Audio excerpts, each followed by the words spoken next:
Bismillahirrahmanirrahim. Allah très haut a dit dans son livre وَيُحِلُّ لَهُمُ الطَّيِّبَاتِ وَيُحَرِّمُ عَلَيْهِمُ الْخَبَائِثِ.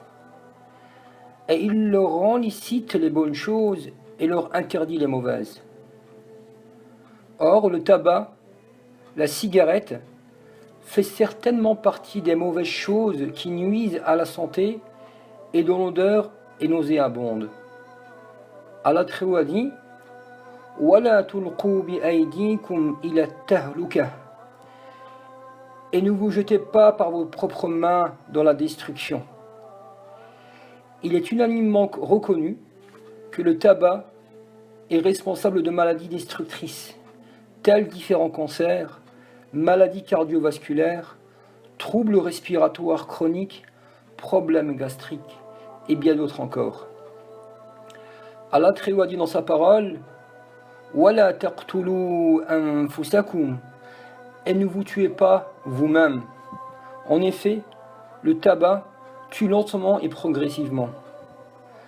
Durant le XXe siècle, le tabac a causé 100 millions de morts dans le monde entier. Et ce nombre risque de s'élever à 1 milliard pour le XXIe siècle si rien ne change. En France, le tabagisme est la première cause de mortalité évitable, avec environ 66 000 décès chaque année. Il faut savoir que 90% des cancers du poumon sont provoqués par le tabac et qu'il engendre aussi un cancer de la vessie sur 2. De même, 80% des victimes d'infarctus du myocarde âgées de moins de 45 ans sont des personnes qui fument. Le tabac est un fléau qui touche également de près nos enfants, puisqu'une étude récente démontre qu'en France, en fin de la classe de 3e, un élève sur 2 aura fumé au moins une cigarette et que plus de 15% seront devenus des fumeurs quotidiens. Comment l'islam, dont l'un des objectifs supérieurs est de préserver la vie, pourrait autoriser la cigarette quand on sait qu'elle rend la personne dépendante, nerveuse, stressée et qu'elle nuit aussi gravement à sa santé?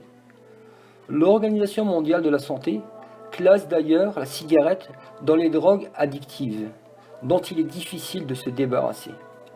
L'OMS indique également que le tabac tue la moitié de ceux qui en consomment et qu'une personne environ meurt toutes les 6 secondes du fléau de la cigarette, ce qui représente un décès d'adultes sur 10.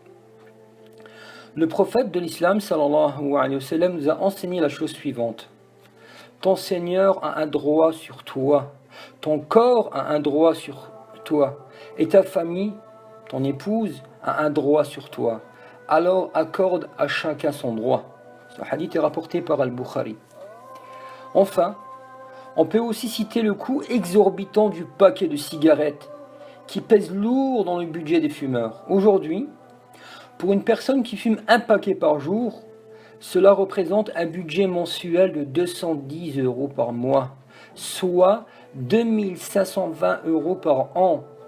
Même si les taxes rapportent de l'argent à l'État, les diverses maladies qu'entraîne le tabac ont également un coût pour la société, qui doit ensuite prendre en charge les malades. Cet argent pourrait servir à bien d'autres choses. Allah très haut dit dans sa parole, lorsqu'il nous met en garde contre le gaspillage, il dit وَلَا تُبَذِّرُوا تَبْذِيرًا إِنَّ الْمُبَذِّرِينَ كَانُوا إِخْوَانَ الشَّيَاطِينَ. Et ne gaspillez pas indûment, car les gaspilleurs sont les frères des shayatines, des diables. Sachez que si la chicha, le narguilé, est classé dans la même catégorie que les cigarettes, ce n'est pas par hasard. En effet, la fumée de chicha présente les mêmes dangers que celle des cigarettes classiques. De plus, la fumée moins âcre et associée à des parfums sucrés incite les fumeurs à inhaler plus profondément, provoquant des dégâts importants. Fumer la chicha représente un danger pour la santé, pour tous ceux qui s'y adonnent. La chicha provoque des effets néfastes sur la santé qu'il faut connaître. La composition de la chicha est environ 20-25% de tabac, associé à un mélange de la mélasse et d'arômes de fruits.